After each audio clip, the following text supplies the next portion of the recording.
میں پوری قوم کے سامنے اپنی صفائی پیش کرنا چاہتا ہوں۔ میں اگر مجرم پایا جاؤں تو آپ خواہ مجھے سپریم کورٹ آف پاکستان کے سامنے لٹکا دیں، میں اعتراض نہیں کروں گا، لیکن میں کرپشن، لا قانونیت اور بدعنوانی کے الزام کے ساتھ گھر جانے کے لیے تیار نہیں ہوں۔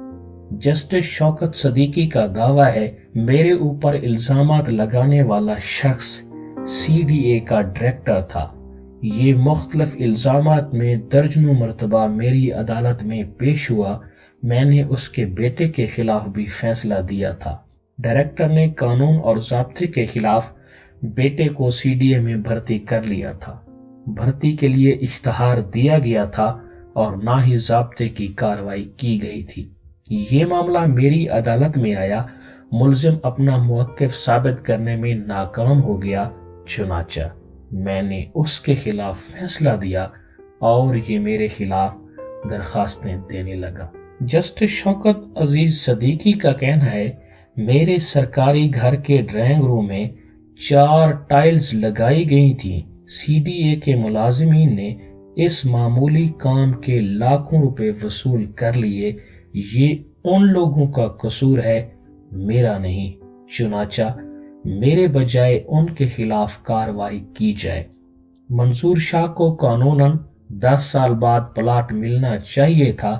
میں نے قانون کے مطابق فیصلہ دیا اور ادارے کو برین ہیمریج کے مریض کا علاج بھی کرانا چاہیے تھا۔ میں نے یہ فیصلہ بھی قانون کے دائرے میں رہ کر دیا۔ یہ ریفرنس بہت دلچسپ ہوگا۔ سپریم جوڈیشل کونسل اگر جسٹس صدیقی کی درخواست منظور کر لیتی ہے اور یہ ملک کی تاریخ میں پہلی بار کسی جج کے خلاف اوپن ٹرائل شروع کر دیتی ہے تو پاکستان میں نئی روایت کا آغاز ہو جائے گا، جس کے بعد عدلیہ کی عزت میں بھی اضافہ ہوگا اور ملک کی بے شمار مقدس گائیں بھی مقدس نہیں رہیں گی۔ ملک میں جج ہوں، جرنیل ہوں یا پھر جرنلسٹ ہوں، قانون کے سامنے سب برابر ہو جائیں گے۔ اللہ کرے یہ ہو جائے۔ یہ ملک اب زیادہ وقت تک مقدس گائیوں کا بوجھ برداشت نہیں کر سکتا۔